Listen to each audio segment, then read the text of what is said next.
folks, welcome to Foreplay. Don't get ideas, you cheeky lot. Foreplay by ISD Global is a podcast where Bangalore stops whining and Bangalore starts winning. Because nobody is going to come to the city and say, here's some cheese to go with your wine. I'm Suresh Dhanakaran, provocateur in chief, and this podcast is all about trying to make our city sassier, smarter, and sans potholes. Well, that might be pushing it a bit. So no victim cards, we've gone paperless, no blame games, just bold ideas, body, banter, and a Bangalore that we can always, all of us can be bragging about. And this is being podcast from the suave, sophisticated, elegant Four Seasons Embassy 1 Bengaluru. So ready to play. Bangalore deserves far more than passive admiration. We've admired its filter coffee, its microbreweries, the Silicon Valley tag, etc. But now Bangalore deserves action and attention. So together, let's foreplay. Hello there, welcome to yet another podcast of the Foreplay from the Four Seasons Hotel. We have established stalwarts with us today. To my right, Padma Shri, Mansi, Ravi, and I'll leave it to them to actually introduce themselves because I feel inadequate to do that. So please, over to you, Padma Shri. I am in the solid waste management scene for about 10 to 12 years. And I think what started as just cleaning my road and cleaning my small area turned out to be a bigger objective. I'm okay being called in people's contacts as Padma Shri Waste or Padma Shri Garbage. She always talks trash. She always time to talk trash too. So that's how I would like to introduce myself. Thank you. Mansi? Well, I think I'm here because I represent perhaps a large section of people of my age group and younger than me. We are concerned citizens, but we are a little bit disengaged. But besides that, I'm a creative professional. I'm a classical musician. Spent a large part of my life learning, performing Carnatic music. Besides that, I've been involved in arts management in the setup and running of arts institutions, chief among which is the Indian Music Experience, where I was the former director and current board member, and several other organizations as well. So happy to add my bit or my notes to what this. What is left unsaid is actually the fact that she's every Indian parent's aspiring son or daughter. She is an engineer, she's an IM graduate, she's a classical vocalist, and plus apart from all the other things that she does. I'm not sure about that. I gave it all up to pursue my passion. Music. Ravi? Thanks, Suresh. So I'm a self-described patron saint of lost causes. So over the last 25 years, starting with the Bangalore Agenda Task Force in 2000, I've been actively involved in civic issues, trying to fix the hard infrastructure of the city, which is, as you know, an extremely hard task. So that's been one part of my life. And all of this has been pro bono. The other thing is in 2010, because I realized that doing things in government have long lead times to get change done and failure rates are very high, I pivoted to also doing something on creating public spaces for arts and culture. So I was a former director of the Bangalore International Center. That was a labor of love of 14 years. I'm part of the 3-member team that runs the Bangalore Literature Festival. We have finished 13 editions. Also organized the Bangalore Habba, another city festival, which just completed its second edition last year. And right now there's a place called Sabha that I'm trying to create as another public space for the city. So what gets me out of bed is either hard infrastructure fix in terms of garbage, traffic, and the like, and at another end to create public spaces for arts and culture. Lovely. So now you know why it takes 3 to tango here. Padma Shri, let me come back to you. You've been doing this, obviously you have been anointed this title of Waste Guru and all of that, and obviously because of the kind of incredible work that you've been doing. But in a city which is not, you're not exactly pointing fingers, which actually creates problem than finding solutions. Do you think sometimes it is a thankless job? Thankless job, it is probably. But I don't think I'm doing it for anyone to feel grateful towards me or something like that. I'm doing it entirely because I feel for the city. Yeah, I feel for the city, and it gives me great joy when we achieve something and it is a very tough job. Even if the municipality is trying, the city is trying, the government is trying, but the problem is just so huge and humongous that it feels thankless. But you do get enough credit and enough results at the end of it to say, yes, I'm going to get up another day and do the same thing. So and I think what is important is for us to keep going as volunteers, as citizens, because that is when it becomes big, it radiates across. Because if you're just sitting somebody at the top in the municipal office or the government, this is not going to happen. So I think, thankless or not, I get up every morning to do this. Lovely. Mansi, coming to you, I think a lot of the people of the city of Bangalore should be thankful to people like you who put together this wonderful experience called the Indian Music Experience. And I know you're not associated with it actively today, but the fact that I went there last year and I was incredibly impressed, and so I think it's worth a visit, everyone who's ever not made it. So do you think, what is the calling? I know you're a musician yourself, and what is the intrinsic calling that you had that you want to do something like this? And obviously you were able to rally people around who had a similar kind of a congruence of vision to do that, right? So what is it, was it one eureka, one fine day, get up from bed and, or was it building up over a period of time? I think the IME was a combination of many factors. For me personally, it was when I was studying at IIM, and as I was walking through those beautiful stone corridors, my immediate thought was, if there can be an IIM, an Indian Institute of Management, why we keep saying, oh, India has all this culture, all this 2000 years of tradition, history, we need to do something about it, but why is there no Indian Institute of Music, another IIM that celebrates this diversity that we have? So for me, it was that very personal calling of bringing my passion for music and my experience in management together. Having said that, I think what has made private arts institutions like the IME successful is because it largely was independent of sort of this thought that the government needs to do everything for art and culture.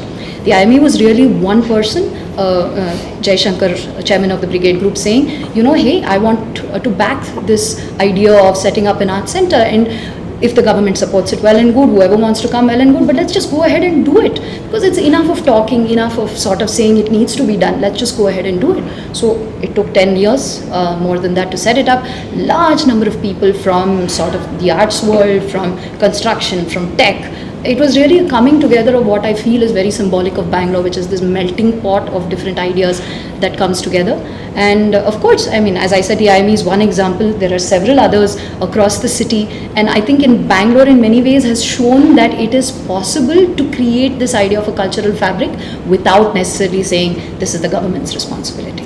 And other cities can get inspired from by Bangalore? They can get inspired, yes, but I do believe that Bangalore has the secret sauce, which is really the people. And right. It's people, right. And I only wish that there were more such initiatives and more people coming forward to say, let's just do our own thing and make it happen, and let's not wait for these big things to happen. PPPs and all of that, right? Yeah. I know, I completely concur with you. I think we're probably blessed with some of the most progressive minds and competent people here.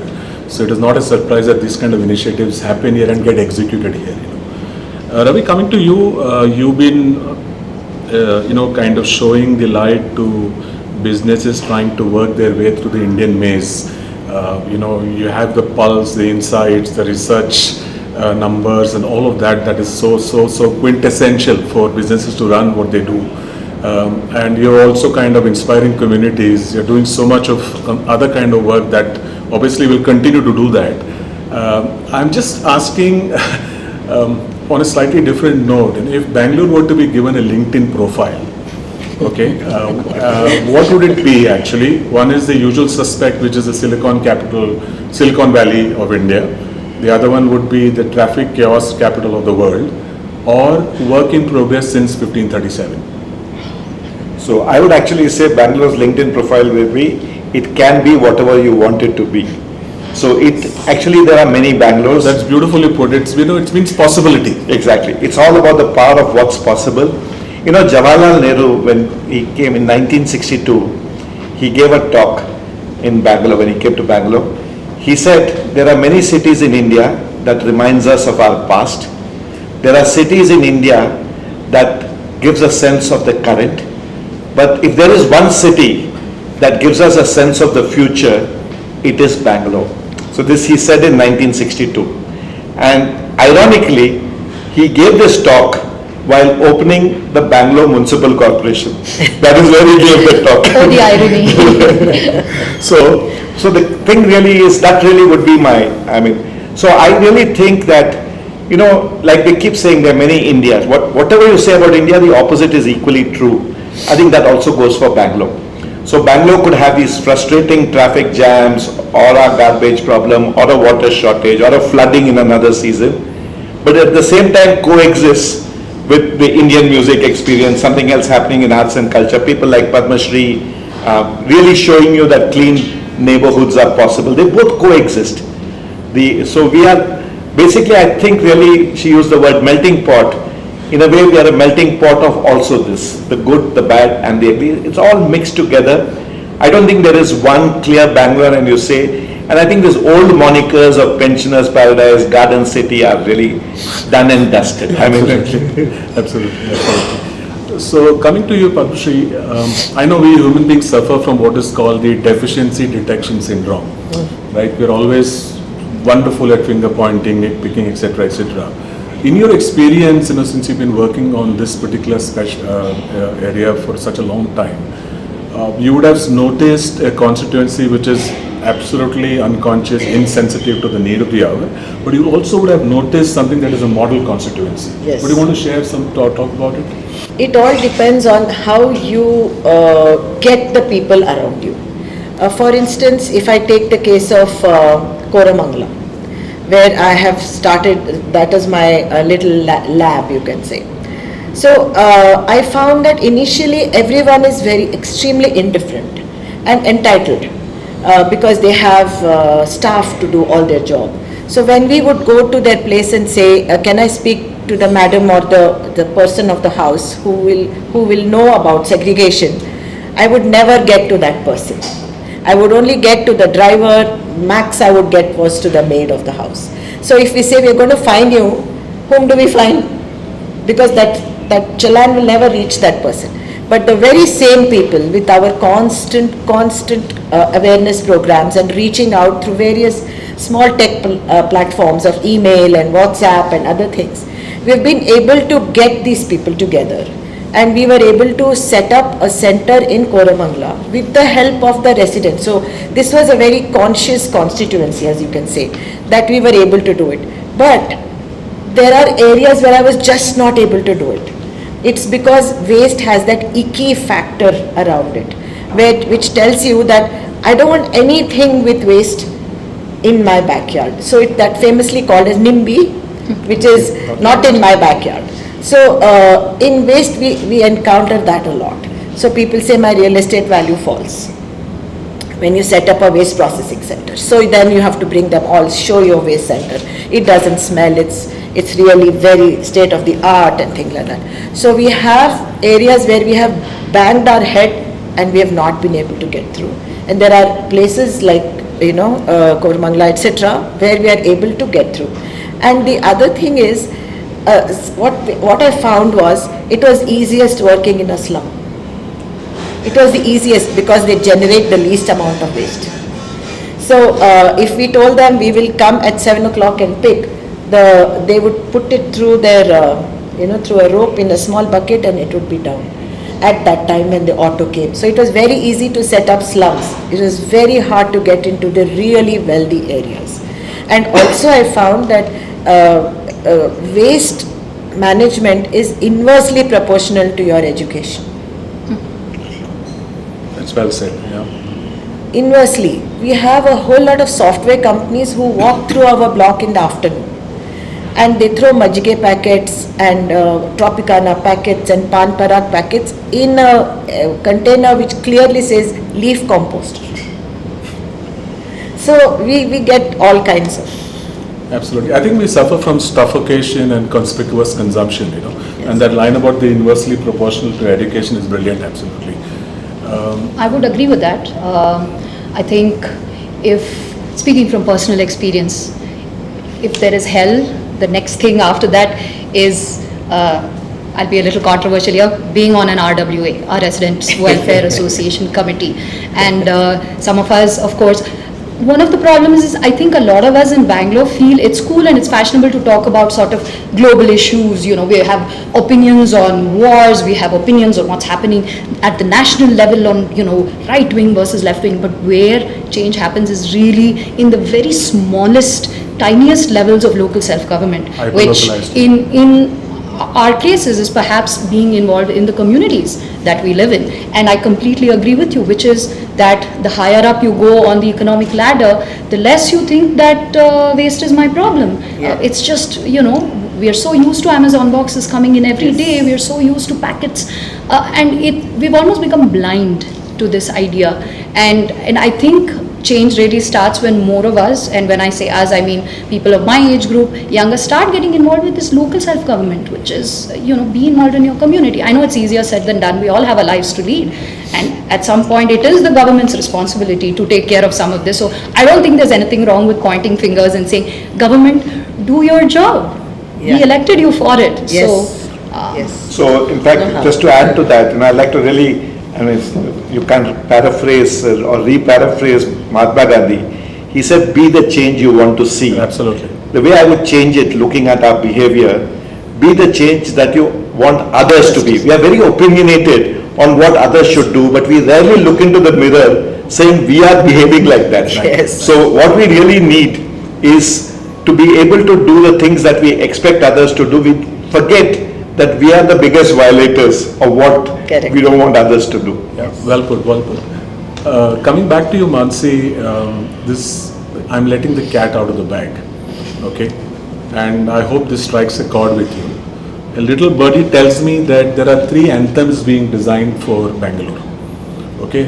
One is, Aayega to Jayenge Hai. That is meant for people who are stuck in Koramangala traffic. Okay, then there is Urvasi. That is BBMP, take it easy policy. The other one is Natu for people running to catch the metro. Which one would you validate as a musician? Which is the one that actually strikes a chord with you? No strings attached. you know, Bangalore has this age-old anthem called Brightest. And I actually feel it's a symbol of everybody sort of giving up. You know, we have a government which says that nobody can solve this problem. Yeah, God himself can solve this problem. We have a largely indifferent citizenry. I mean, there are, you know, notable exceptions in every area, but we have a largely indifferent population. Agree. And so this idea that we take so much pride in of Salpa Adjust Madi is, I think, where the problem lies. So while I think that should be current anthem of Bangalore, I think we need to say, hey, enough is enough. And I would say probably if there was an anthem or one word, I would say Saku, enough. Yeah. And let's change. I think, you know, this even, adjustment, sorry. Please. Or even like, Namma Kasa Namma Jawabdari. I think I would like that to be everybody's. I'm going to sort of, again, I'm not going to differ on that. I'm actually going to agree with you, and what I actually agree with is the use of Kannada. I'm probably wading into controversial matters here, but I do believe if we are to build some sense of belonging and some sense of togetherness, I think a lot of it starts with the language, and let's make the effort to have more discourse in Kannada and say Namma Kasa, Namma City, Namma Bhashe, Nammadu. Nammuru. Right. Namma Uru, Namma Jawabdari. Yeah. Ravi, you're being given unabashed, undiluted power now for a day. Idi Amin kind of power. Okay, so Donald Trump kind of. Oh, Donald Trump. Okay, that's better. Okay, so what would you do that? You know, we have 3 options probably. One is clear all the potholes of the city. B is get every working bureaucrat to have a conscience. Most of them, you know, can't paint everyone the same brush. And the third thing is get auto drivers to go by meter. Which will be your Actually, I'll take a 4th one.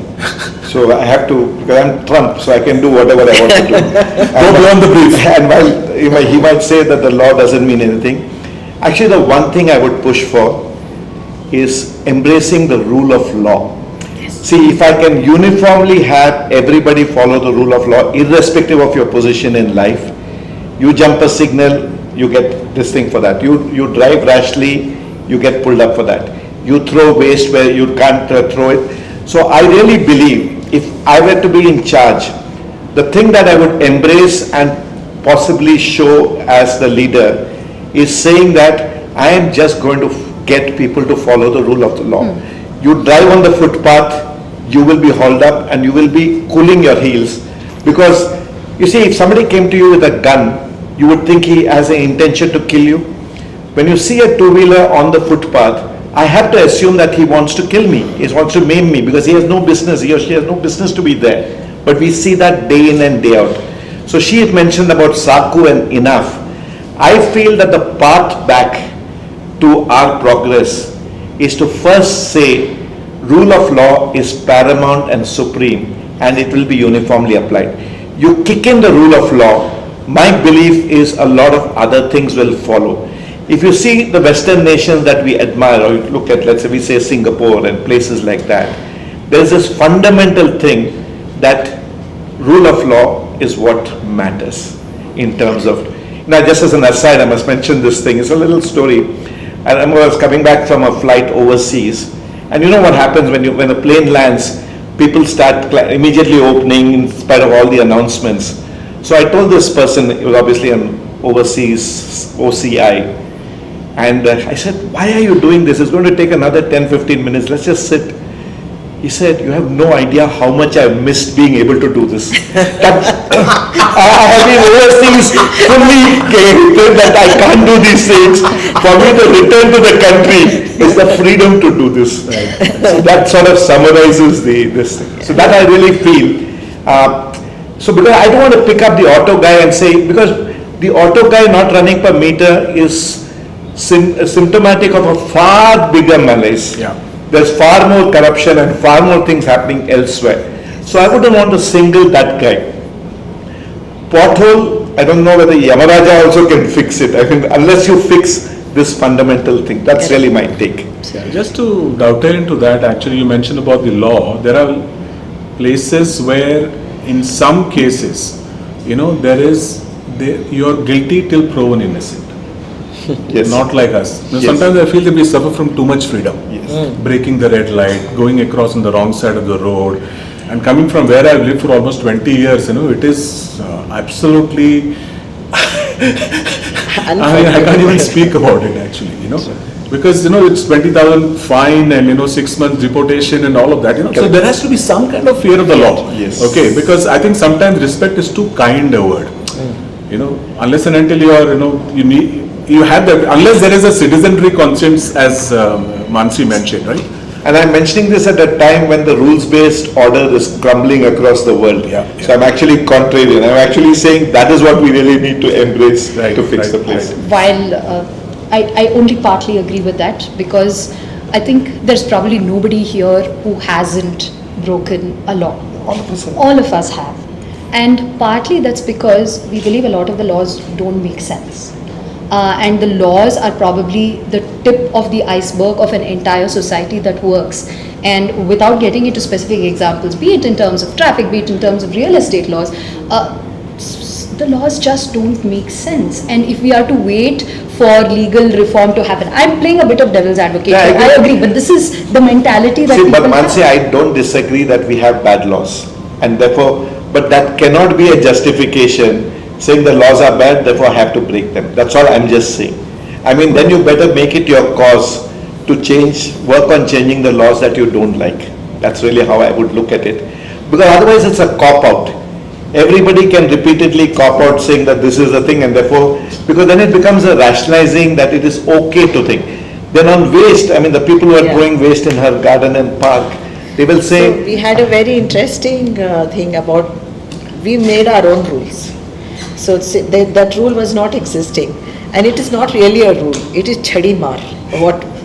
That is the thing that worked across Koramangala. So if someone did not segregate, because segregation is a rule, it's a rule which is passed. So we held on to that rule, and if someone did not segregate, and the auto guy would say, these people are giving a mixed waste, I would open that packet in front of their door and spread it and walk out.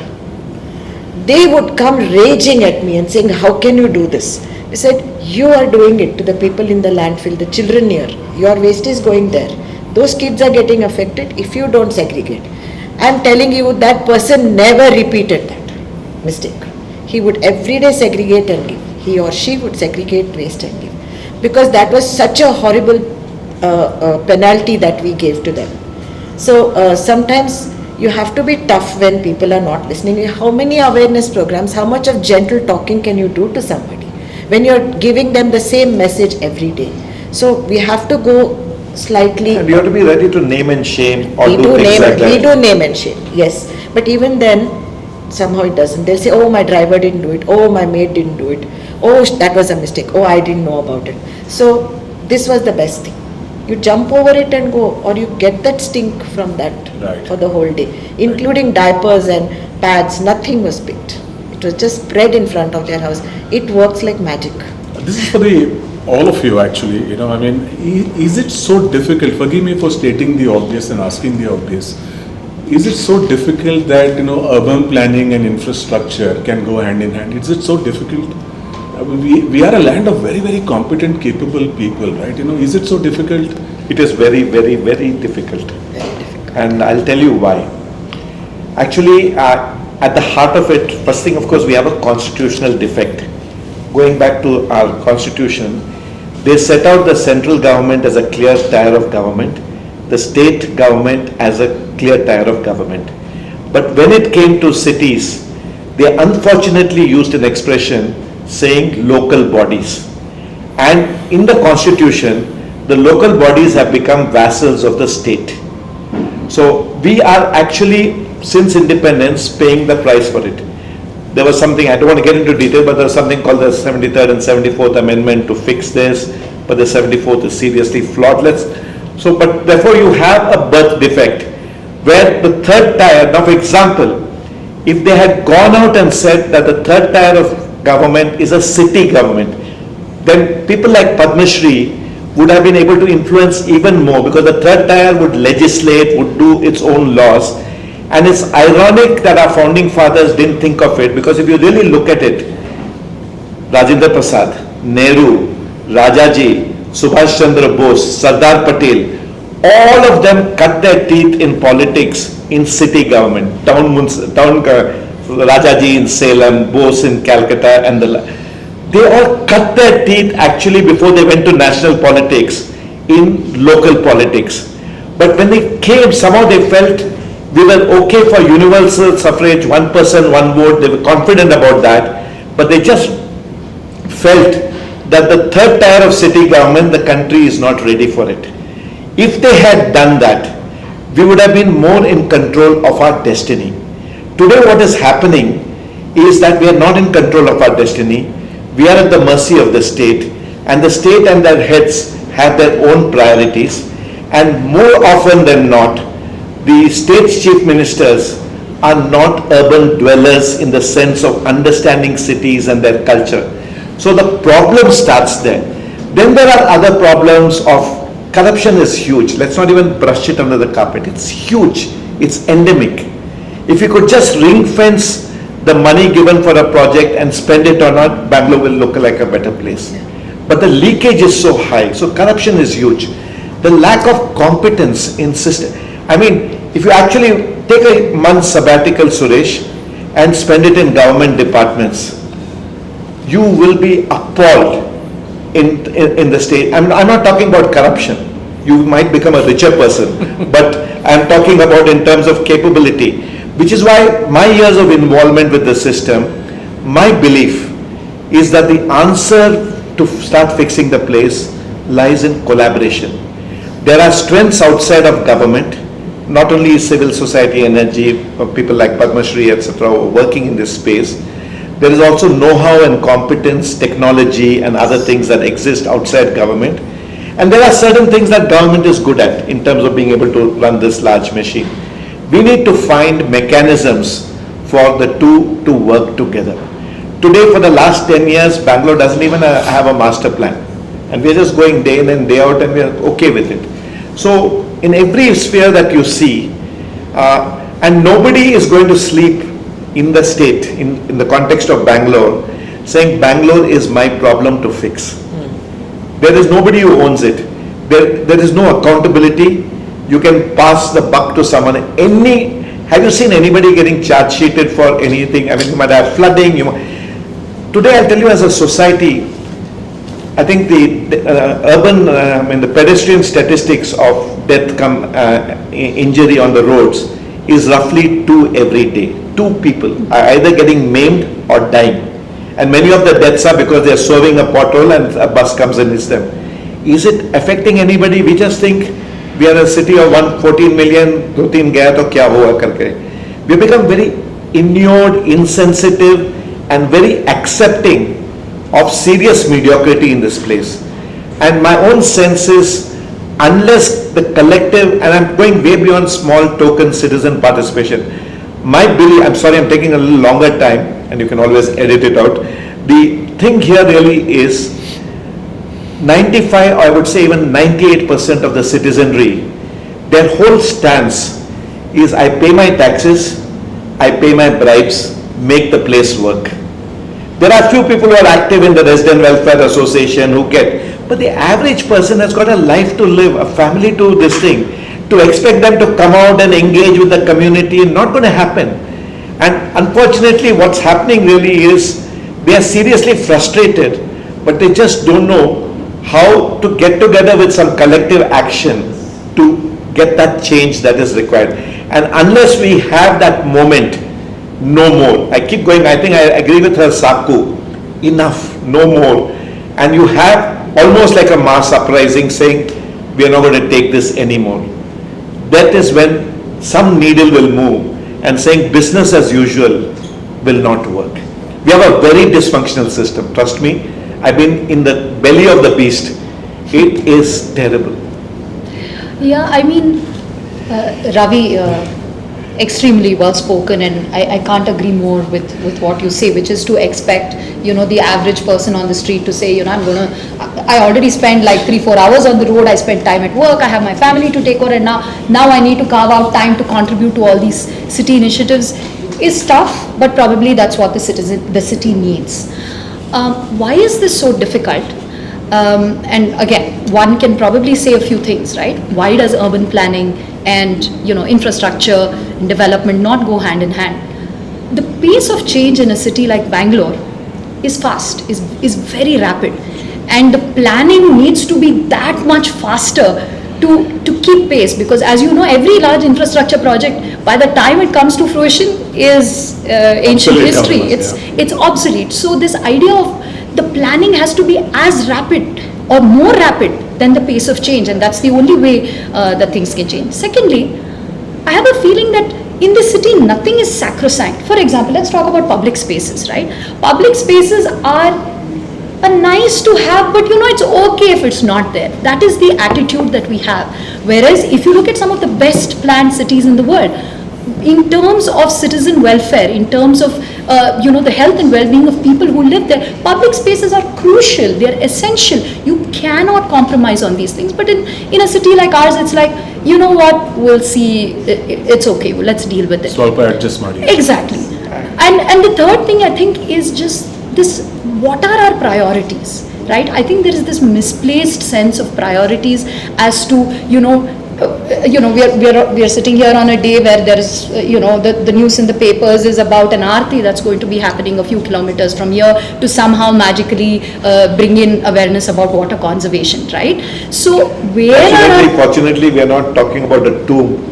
So I'll take the aarti over the tomb. Yeah, I mean, that's sort of glass half full empty kind of thing. I think our sense of priorities are really misplaced. So, and this is why something which seems simple, which is every city needs to have planning that keeps in pace with infrastructure development, in Bangalore seems so difficult, but it's not really. I don't think it's. And I would actually second Mansi. She's right on all the 3 points that she's made in terms of thing. Our planning processes are so outdated. We do such static plans saying that as if I can sit here in a dynamic world with AI, DeepSeek and what have you, you say I will make a 2041 plan and sit and say my job is done. She's right, it has to really it has to be a rolling plan and it has to be dynamic. Nothing in our system of planning actually provides for that. When it comes to public spaces, it's an area that I'm extremely care about. We're so over-concretized. A city comes alive in its public spaces. Fundamentally it's bazaar and community, that's what we are. It's not, work is important, family is important, but there is this whole where the community comes together. But none of our planning basically fundamentally says that I will go out and create more and more public space, more and more urban commons as it's called. So I'm in full agreement with what Mansi is saying. The thing that I'm grappling with, what is the roadmap to make it happen? That is where the challenge is. So it is, and it's a great analysis what she has done, that these are things why urban infrastructure planning is finally so hard. It's so obvious that this is the way forward, but it doesn't get done. If I can give an example, live example about what you both just said, is what I have experienced on a daily basis. So there is an area called Citizenry in Bangalore. There is one auto for a block that is based on BBMP rules. What does one block mean? 750 houses. So an auto is supposed to go to 750 houses and pick up waste every day at 8 o'clock. That is his job and that is what the contractor has got his money for. So he goes to it now. If you see, there are 40 blocks, so there should be 40 autos. There are 40 autos, but each block has 2,000 houses now. But there is still only one auto going, because technically in that tender there are only 750 houses. So can this auto pick up waste in that whole block? He won't. He will pick up in a few houses. Then he will go to a commercial area where he is not supposed to pick up, get money for that pickup. So another 1,500 houses waste is not picked up on that day. What will they do? They'll throw it on the road and they'll go. As they're going to work, they'll give it to the maid. Ali hokta hak bit hoga. So that maid will throw it with all the sanitary pads, with the baby's diapers, food and everything in that ugly plastic bag, throw it and go. So Tanisandra has 85 black spots. And this is a mapping we have done. And some of the black spots are as big as a 60-40 site on the road. So this is just a complete breakdown of matching the city with its infrastructure. There is absolutely no correlation. So when you talk about, for instance, coming back to the Koramangala example, we set up the first ever biogas plant within a city in Koramangala for our own waste. We said no commercial waste, only residential waste will come here. Then one thing led to another, and now we are processing 23 tons of wet waste. 23 tons inside Koramangala. And there are offices around this, everybody around, and no one has said why this is here. But that is how we managed to, and by the way, Koramangala has also become compactor free. We have no compactors because we are not looking at primary transportation at all. Excellent. Our auto takes it straight and gives it in the plant. So what I am trying to say is, as a citizen, maybe one or two of us have done this, but most of the job has been done by the corporation and by the vendor, the technology that he was talking about. We found the best vendor to do it, and all our biogas is going to Empire Restaurant, and the restaurant which is, and now during Ramzan, you know how it runs, but all the cooking is done on our biogas. So this is something that has happened because of citizenry, government, BBMP and technology. I cannot imagine for the love of my life why we are not able to do it across Bangalore. And what we require, just taking off from what Padma Shri said, you need guiding principles in each various areas. So for example, the guiding principle in waste which she epitomizes is what happens in Vegas stays in Vegas. Yes. That is what she has proven when she says there's no compactor, there's no need to take it 50-60 kilometers away. Yes. And the second thing which she mentioned, and then just from the inside I'm telling you, When they come up with 750 houses, we are in 2025. The last available census data is 2010. So when they do calculations, they'll say this is the last official data, and we will therefore base it on 2010 census. 15 years have passed. The latest census has got delayed, not yet done. And we are planning in 2025 with 2010 census data. Yes. I mean, these are the practical, you're talking about planning. These are the things where the problems occur. Yes, and in fact, as we got a grant from a company, we asked them if we could do the mapping of just one ward, Tanisandra ward. Just let us do the mapping. BBMP said, go ahead, do it. We said no, but you have to validate it, because then based on that you should do your tender. If the ward has, instead of 40 blocks, now it has 80-90 blocks. So you need 80-90 autos there, not 40 autos. But they did not validate. They said we can't do it, and the tender has already happened. Now I know the tender has not happened. So this is where, in spite of everything being out there, we are still not able to do anything. So I have no idea. Either there's a complete lack of will, or the other thing, I hate to say this, but there's actually an intent that it should fail. The thing is designed to fail. Please understand, for example, garbage. I mean, Padma Shri knows more about this than anybody else in the city. Despite that, I'm venturing a larger idea. See, when they use the word garbage mafia, you got to understand what that means. What we have in this space are transport contractors who make their money by weight carried over the longest distance. Yes. And dumped somewhere is where the business model is. So they want segregation to fail. yes, Because if segregation succeeds, there is no 60 kilometers, 70 kilometers, there's none of that. There is segregation, monetizing of the different streams, and all that is happening locally. My whole business model is blown to smithereens, because I'm fundamentally not a garbage contractor who sees wealth in waste and does it this way. It's basically monopolized by transport contractors, which is driven by a different model. And unless you have a way to take this on, and it's not easy, because the patronage comes from very powerful people, and it comes from across political parties. So I might lose an election, but in this business of managing waste, we are still partners. So these are harsh realities. I don't have a solution how to fix it, but we should not be in denial as to why these things are happening. Yes. That's really what I'm trying to say. It does sound, all this does sound bleak, it does sound quite despondent in a way, but I must say from personal experience, there are some little slivers of hope Yes. everywhere. I'll give you a personal example. I stay in a upcoming part of Bangalore, which is largely outside sort of the so-called BBMP limits.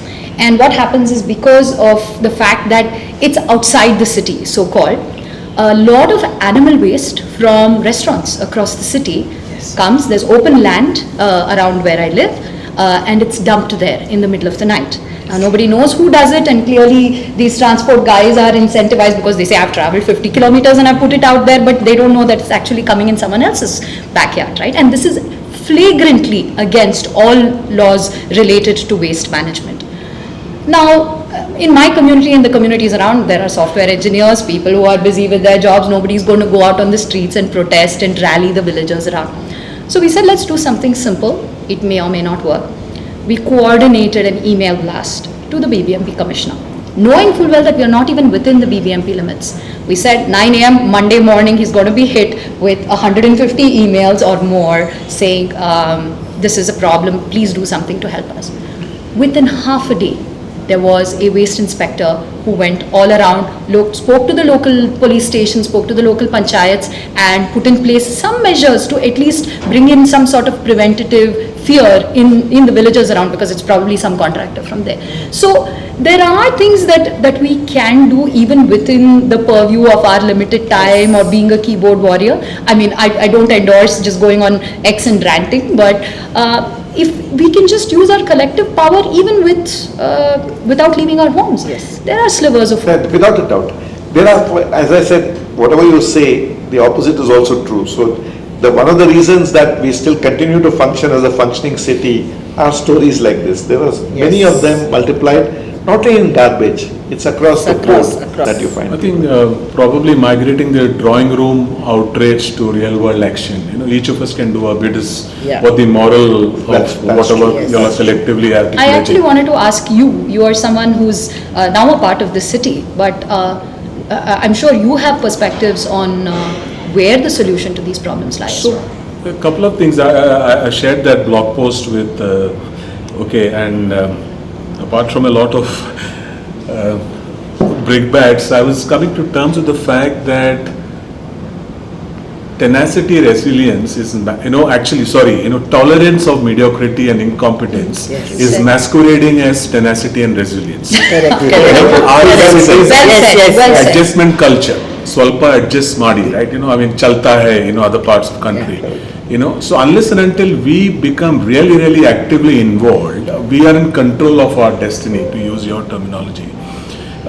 And it is possible, if it is happening in pockets, it is not an AMI scheme, right? It can happen across, like you mentioned, if it is happening in a certain section of a city, those are beautiful living examples of something else can be done somewhere else, right? It cannot be that, out of sight is out of mind. It is not within my territory, so the garbage can be somewhere else, right? We suffer from all of that. So my observation has been that how can you, like you rightly said, flagrantly on two sides of the road, it's almost like you must have 150 meters of garbage on this side and on this side. It has to be symmetrical. Those are the exacting standards that are being set, right? So many things, flagrant violation, 12-year-old kids, triple seat on the main road without helmets. On the there are cops on the road, this is like, we are wanting this hell. Like you rightly said, we are kind of, traveling southwards by design. It is not by accident. We are wanting this, So my perspective, once you're coming to you, is that I think citizenry is a two-way contact sport. It is not a spectator sport. I've seen white collar of both genders, breaking red lights, taking U-turns where they're not supposed to. Driving on footpaths. It's bizarre. The fact that the city functions despite all of this, that is a different story. It makes me believe in God more than anything. Exactly. You have to believe that there's a higher force who makes sure. And the other thing, I don't want to be overcritical of government, having worked very closely with the system, continue to work with the system and this thing. Finally, we have to look at ourselves. Who's the person jumping the traffic signal? Exactly. Not BBMP. Right, it's ordinary citizens. Who's littering? Citizens. So somewhere we have to actually hold a mirror to our own actions. And that really is going to be the way. I'm an optimist. I've stayed in this system for 25 years and still battling it. So I believe that we will have a better tomorrow. Otherwise, you just throw in the towel and go somewhere else. I think optimism, let me just segue into that, and it's open to all of you. So you are dealing with policymakers, activists, industry leaders, etc., etc. I'm sure, I want to show that light at the end of the tunnel. In your dealings, you would have come across this, this is a policy, they got it right, wow. Something to kind of look forward to. Some examples that you would like to share? See, for example, the civil society for many years, transport. The thing is, we have multiplicity of agencies. There's the BMRs for the metro, there is the bus, BMTC, BBMP. Many agencies are there. So they actually had passed a pretty good law called the BMLTF, Bangalore Metropolitan Land Transit Authority. It's a pretty decent law. But in 2.5 years, the way they have killed the intent of the law is not to set out the rules. All laws have to be followed by rules so that they take effect on the ground, so that there can be a unified traffic planning. So the inspiration was the Singapore Land Transit Authority, which works very well. It's a good law. And you say, wow, finally we passed the BMLTA. But the whole thing has come to naught by not specifying the rules. So there are various ways that the best of intentions get waylaid. So I'm giving this as an example of something you can say, hey, I can get behind this. But then they kill it in the manner that don't give it any teeth. So I'm giving this, that it is not that we don't have any good policies at all. There are cases, and I could, given time, come up with a few more. And all is not lost, all is not bad. There are well-meaning people, even in government, who want to figure out how to fix, because they also live in the city and have the, I mean, today they might have a siren which takes them faster, but tomorrow they won't have it. So they are aware and they are working towards trying to do the best that they can. But I again go back, if we are to come out of this mess, you see, there's a rule which says, when you're in a hole, the first thing you do is stop digging, because you're just going to go further and further. So I really believe that the way to come out of it is somebody throwing a rope, collaboration. We can, just criticizing each other is not the way forward. Within the constraints of a dysfunctional system, we have to figure out how to work. That's really the thing. I'm really happy with the 2018 SWM rule. Sorry, waste is the only thing I know, so that's the Solid only. waste management. Yes, solid waste management rule. And what it says is, a litterer can be fined. I'm not saying I'm a great fan of fines and penalties, but that works like magic. Tell me about it. Tell me about it. And it is not about the quantum of the money. It is the humiliation that a person feels when he's challenged, and if any one of us, but I don't know how many of us know that rule, that if you see someone has thrown a litter, they can say it is not mine. So we have a system where we open the waste, and invariably there will be a medical bill, a Swiggy packet or something which will link them back to that house. I have never ever not found the owner of that waste. If all else fails, the Aadhaar number will be there. Something will be there. So, Sherlock Holmes in action. Huh? Exactly. Actually- And just to take that story, if you go back to 2000, it was a lady from this city, Almitra Patel, Almitra, yes. who moved the Supreme Court in terms, I mean, the whole movement of solid waste management came from somebody from Bangalore moving the Supreme Court and getting that order, which is a Yes. seminal order. Yes. And she's so anti-incinerator, because that's the worst thing that you can do. Yes. Send the waste into the incinerator in terms Yes. of toxic gases and a whole lot of other Yes. things. So these kind of things have brought They change. have really brought change. And I find that even if I tell the person, see, initially we didn't have that rule. So we used to only threaten someone, but we knew that we can't do anything. We would say, fine dena padega. But we knew that we can't fine them because there was no rule holding us to what. Now I have that confidence that if I say that my waste inspector will come now and he'll fine you, he'll actually turn up. And we have found that in some houses where they refuse to give, like they have massive waste, our waste inspector has removed the electrical plug, the electricity from, he says, unless you pay the fine, we will not get back your current. You think that, and it was a PG, and they were really, messing up the place. So ever since that happened, nothing is going wrong. How do we replicate you across Bangalore? Yeah. That's why I think that we have an answer. Yeah. We have to clone and just put Padmashree in each No, one. actually there are many people, but somehow that a kind of a daredevilry should be there. Okay, let's see what happens. What can they do to me? That kind of daredevil feeling should be there. Once, sorry, did I interrupt? No, not at all. So I had once something to one contractor, okay, he Air just quotes? In air quotes? Yeah, always in quotes. contractor. he came charging towards me, and I was in Madiwala market. I work in the market also, and we have managed real good. It was mentioned as a model market in Swachh Bharat mission, our Madiwala market in Bangalore. So I was there, and he walks towards me, and I'm standing there, and he puts both his arms like this. So I'm stuck there in the middle, and he says, "Who are you?" He asked me. I said, "Who are you?"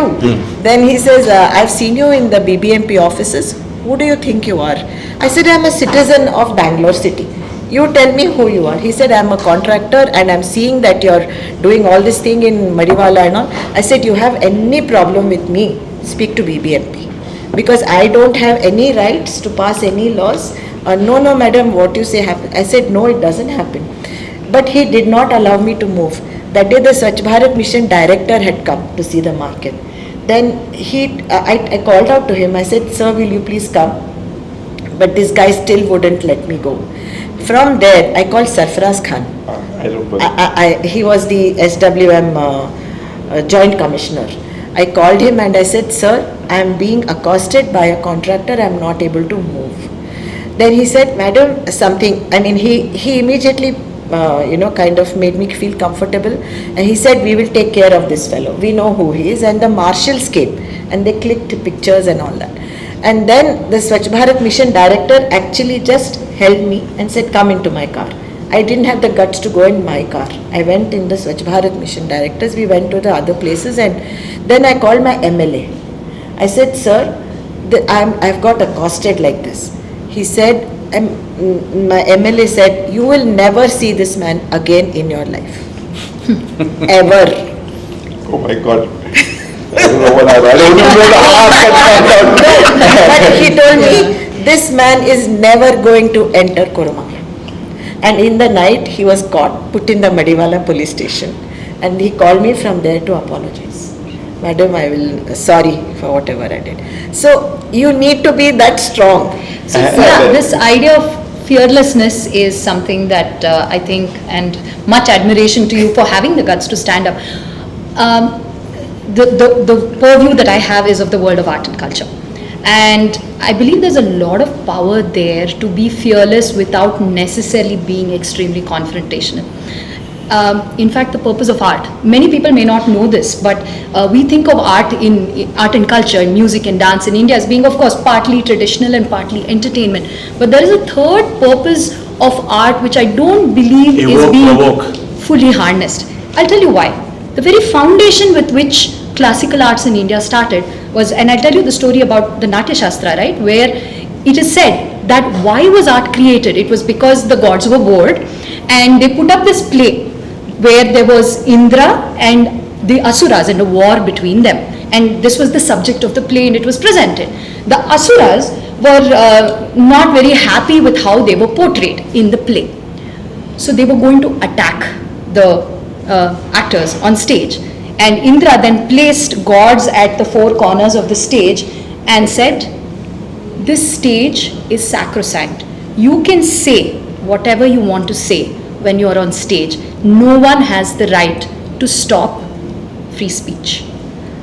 And that is the intention with which art and culture in India was created, as a way to say things fearlessly without sort of the appearance of confrontation. Are we really harnessing that power to be able to say these things through music, through dance, through visual art? Are we doing that? And there's so much power there, and one can be fearless without necessarily having to engage in a physical sort of confrontation.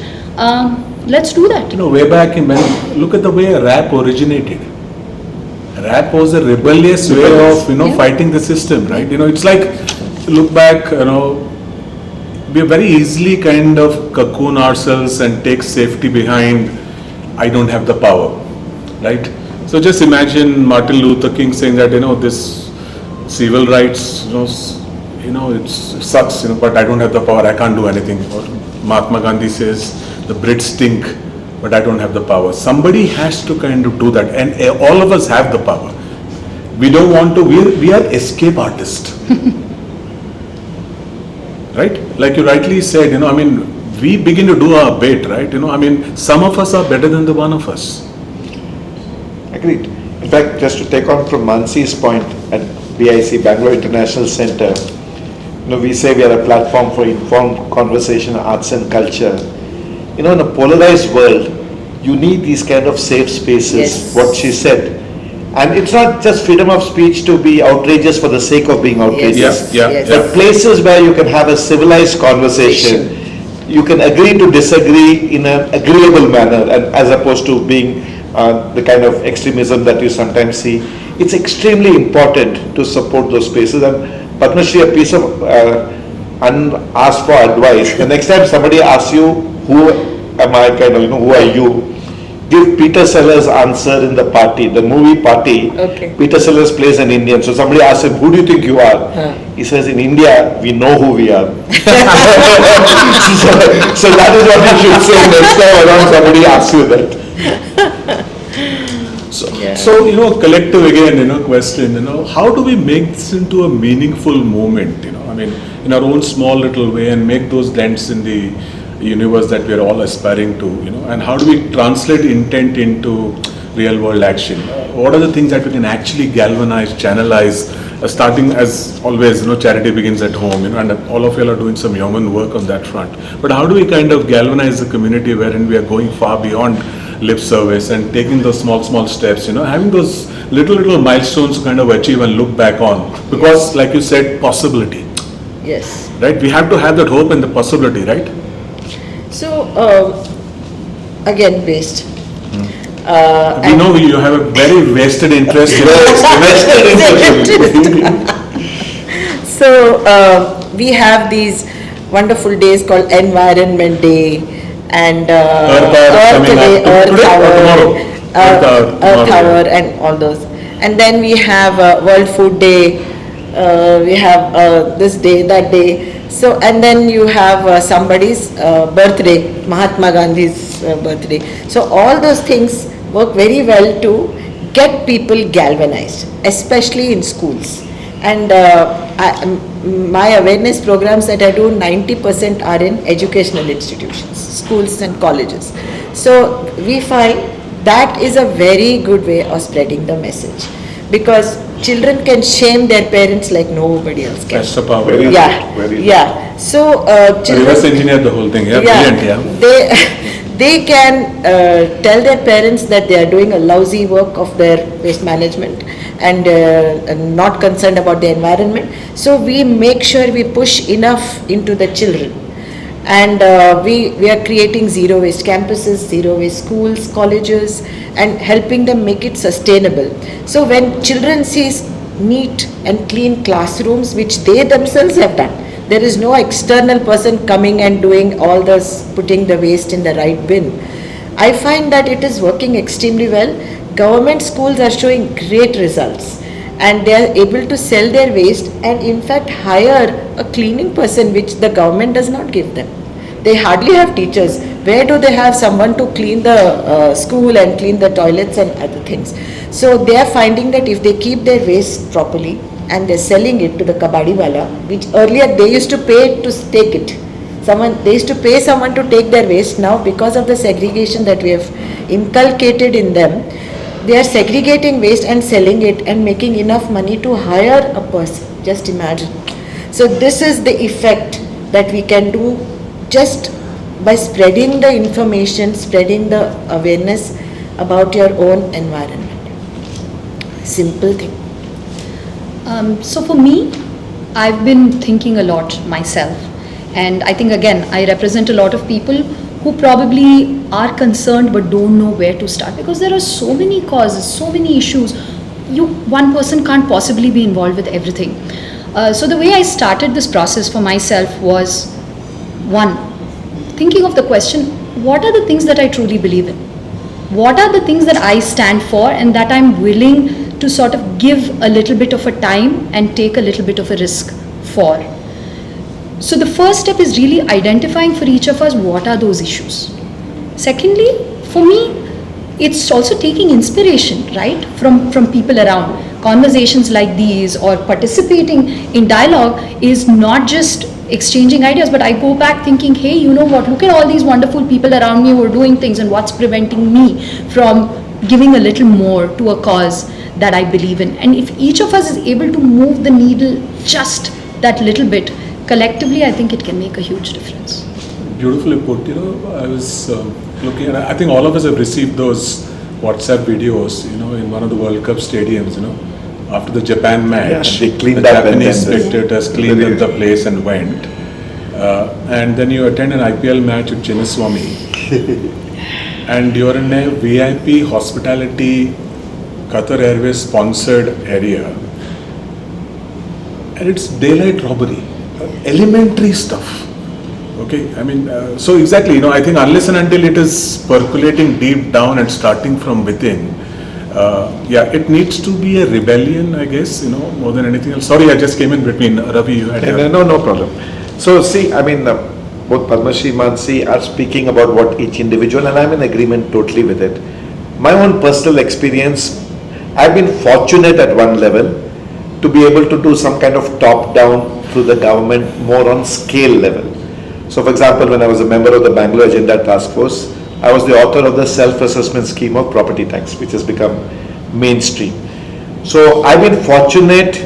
I mean, if there are 100 things I wanted to do, I think I've had 3 successes in 25 years. I'll take it. I mean, 97 are spectacular failures. May I interrupt you? Yeah. So just when you're dealing with these people, do you use wit or wisdom or both? I do both. And the other thing I do is actually you can do a lot of change if you allow others to take the credit. Yeah. So it's a very important thing when you're working with government. Because you understand the political person needs credit, the bureaucrat needs credit. So you have to care more for the change that you want to effect. So hardly anybody will know that one was involved in designing the self-assessment scheme. 25 years later I'm saying it. But at the time when it was done, nobody knew that there was this Ravichandar fellow who had done this, etc. Which is how it can work. The credit needs to go to the commissioner who was the commissioner of the city at that time, the person in finance. Only then you can, I mean, when Sarfraz Khan was managing waste, he needs to really be seen as the person bringing the change. So my big learning really here is when you have a chance to do something on scale, move like hell to try and get some change done. People will question your motives, people will question what you're trying to do. But between you and the mirror, you know what is driving you. I mean, people may even call you. So what I have learned in this whole system is when you get a chance, move like hell and try to get one change done, because these are fast closing windows in government.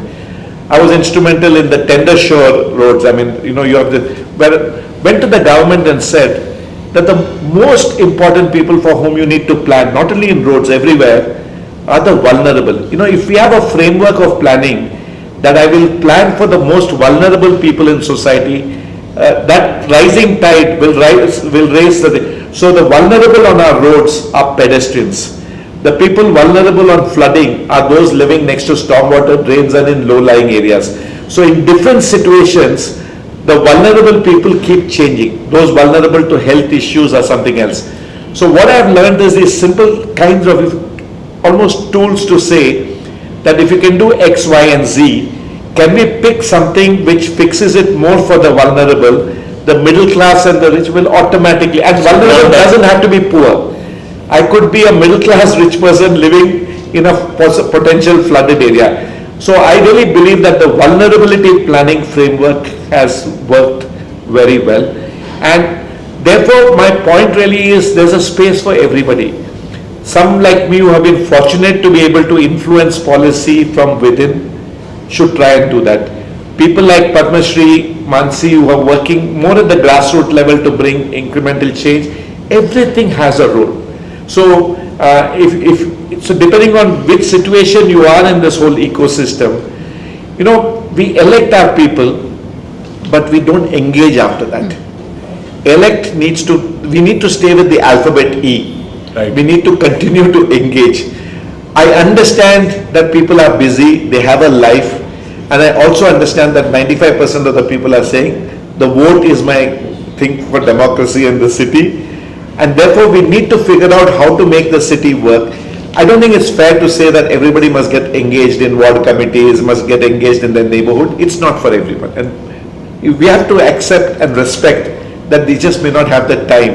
Especially when you're grappling to make ends meet, you suddenly say do your bit for the society. But what Padmashri said earlier is correct. If we build awareness of what are the right things to do, if we find innovative ways to convey those messages to people through advertisement, through social media, Instagram, we need exemplars. We need people that we can follow, saying that, the thing about our independence and freedom movement is we had people we respected and said, Today we don't have, we've got pygmies around. Fearless, as Padma Shri mentioned. Yeah. So we now have pygmies around. You need more exemplars. You need to know the power of possible, what she said. We need these narratives and stories to go out and say, hey, if these guys can do it here, what's stopping me? That way we have to keep doing this cross-pollination to raise the bar across the city. So one of the things we are doing, Ravi, is also NAAC. It is that national accreditation. It's an agency which gives ratings to educational institutions. Okay. So we are trying to do advocacy at that level now to say any campus which becomes zero waste should get an additional 10 marks in your rating. Excellent. So then the institution will want those extra 10 marks. So they will make their campus a zero waste campus. So we are trying and speaking to a few board members there, and we have put up and we will put up that proposal, which we think will be a game changer across the country, because NAAC rating is for across the country. In fact, another thing across the country in the area of waste that we need to have serious policy change and force that implementation, which is very common in Western countries, is EPR, Extended Producer Responsibility. So if I'm an FMCG, I'm using abbreviations again, so if I'm a consumer good marketing company selling, let's say, chocolates, till the chocolate wrapping is fully taken care of and the cycle is closed, my responsibility does not end with sending it across to stockists and say my job is done. My responsibility ends provided that. So we don't have a strong EPR law yet. And that's an area, I mean, Padma Shri would have her own views on that. I believe that can be another huge game changer. If, I mean, some of our chocolates might start costing more, but these companies will be forced to look at packaging material that is sustainable, packaging material that does not, spoil the environment and the like. And I think along with the NACC, I would add the extended producer responsibility as something that whose time has come. We have an EPR, we do have, but there is so much enforcement. No enforcement. For instance, I read the report of one of the biggest FMCGs, and I was shocked. They've said that every single bottle, every single sachet, every single thing they do has gone back as recycled, and they have all the certificates to show. And the company which gave them that certificate has a small shed which is 14 by 20. Issuing the certificate. Issuing the certificate. That's what it's a violation. It is a complete. It's fraud. And this big company has put up in their annual report those certificates from that recycling company, which has been empaneled by the government, by the Pollution Control Board, and they have actually given out certificates. We have processed 300, 500 tons of this company's plastic. It is just not true. I'd also flip it to the other way and say, as consumers, again, this, as I said, it's just about being aware in everything that we do, which is when you're buying something, factor in what is happening to whatever I buy once I'm done with it, be it in terms of, as a parent, the amount of things that we buy for our children, and we don't care about whether they use it once and throw it, or it's a chocolate that, is instant gratification, but really at what cost? And again, these are all long-term behavioral changes. Can we as a society move towards gratification through experiences more than buying? Is there a way that, we can look at visiting an art center or a museum, or, experiential gratification as opposed to consumer gratification? These are all, of course, idealistic long-term ideas, but I think everything counts. Yeah, I think, it's very beautifully put, because when I was growing up, of course I've got one foot on the grave now, there used to be subjects like civics and community living in school. It's disappeared. Okay, it has disappeared. So coming back to all the things. We had something called the moral rearmament when we were young. I don't know Moral science. Moral science. Yeah. And in, I think, Panchagani or something, there was that whole movement. Okay. Moral rearmament and all that. So, all this, I think we are going to be depending a lot on our future generations. So if that is the case, Do you think that K-12 should be the locus standi in terms of the our focus of attention? Because corporates talk about DEI and all that when we are already 30, 35, 40. By the time the bias is entrenched, Yes. is seriously set in, when they are at a 6, 7, 8, 9, 10, at a far more impressionable age, they come out with far better, with no blinkers on, with no filters, whatever it is. So are we coming back, this civic sense, this, citizenry, like you mentioned, schools are being, Yeah. experimented with, whatever it is. I think the system could be that we're going to be putting a lot of pressure on the system, on the K-12 system, but I think probably that's a nice place to start. Yes. It starts at home actually. My little son, if I jump a red signal, is going to, I may tell him, should not jump a red signal. He sees me jumping a red signal. Right. So that's pointless what I'm telling him. Right. I think it's more action. If I'm talking about telling children about waste management, and I take out a bag of tomatoes in a plastic bag in front of them, I mean, it is just the most, I think what we need to do is set examples by actually being that, rather than just talking about it. And I think it begins from home. Yeah. Breaking rules begins at home. It's the parents who do it. Yeah, I completely agree with Padma Shri. Children don't do what you tell them, they do what you do. What you do. And that's one place to start. I think all of us are involved in liaising with the school system in different ways.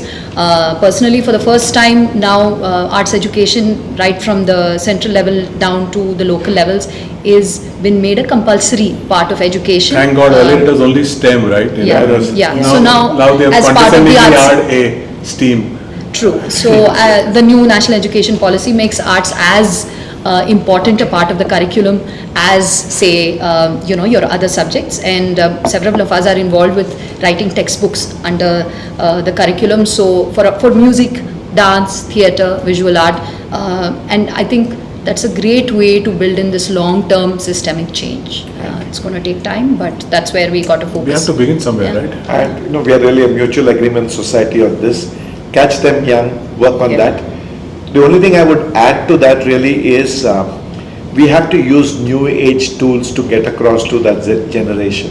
Yes. Because the old way of how we used to communicate with the Gen Z and now Zen Alpha coming through the gate, etc., we have to use the kind of lingo that basically resonates with them. I mean, we have to talk about vibes, we have to talk about riz, we have to talk their language to get across to them in terms of, and it cannot be in terms of moralizing or this is the right thing to do. It just is water off a duck's back. Yeah. So we got to find creative ways by which the message resonates, and they have a much better inbuilt bullshit detector than we ever had. I agree. I completely agree with So that. we just can't get away with Yes, facts. yes. And, And they're unafraid to ask questions. Exactly. I mean, if I were to just say that Bangalore produces 25 football fields of garbage every day, that is the truth. But you think they will simply, they will not accept. They'll say, really, how much is that? How much does that mean? How much does a football field take? So when I would say, or any of us would say something to children now, we have to think a lot compared to what we were told. We were just told something and we would just say, okay, that doesn't happen nowadays. I think that questioning mind and unafraid minds children are now. So we have to, this is a great time for change. We have a lot of information available today.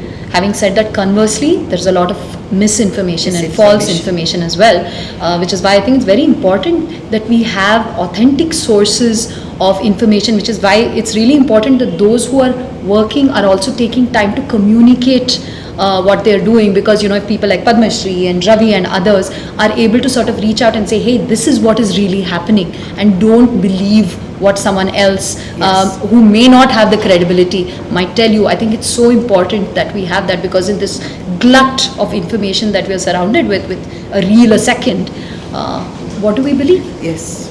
I think, when it comes to communication, what I've noticed is we are terrible at it. Whether it's at home, whether it is outside, whether it's in the corporate world, and simple psychology 101 tells you that the brain defaults to the negative in the absence of communication. right? So my daughter once, she was in Scotland and she said that I'm getting into the Uber and the Airbnb place is 7 minutes away.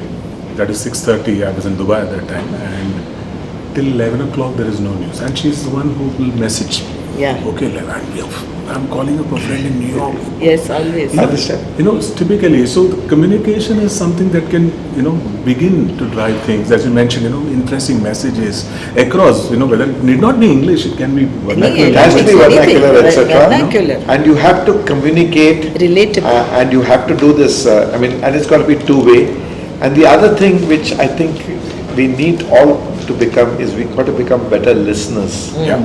The listening skill, a lot of people have views, they want to be heard, but they don't listen enough. So we got to figure out how to crack that, because if people listen, there is better possibility of change happening. Teach everybody music. So Ravi, if you remember long back, we had one meeting in BBMP office many years ago.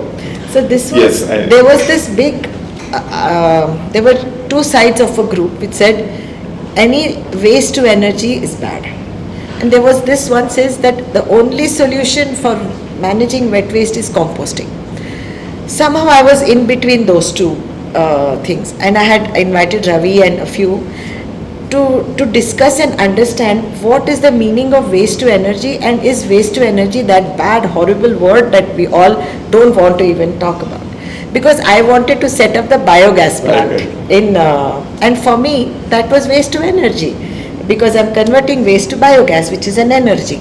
So, but the rest of them, the very Almitra included, she was, how can you convert waste to energy? So I said, are you okay with, then we finally came at the end of the conclusion, and it was such a very fine, positive meeting, which we all heard each other out, and finally we said, I think this is waste to bioenergy, is where we concluded, and all of us agreed.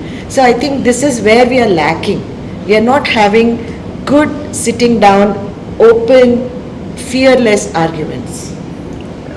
And that is what, as citizens, we need to do this. Absolutely.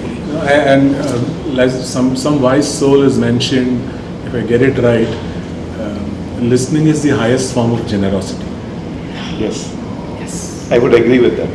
Listening is the highest form of generosity, because otherwise you're always trying to figure out, okay, I have to prepare my bit. Yeah. You're not listening, you're hearing. Yeah.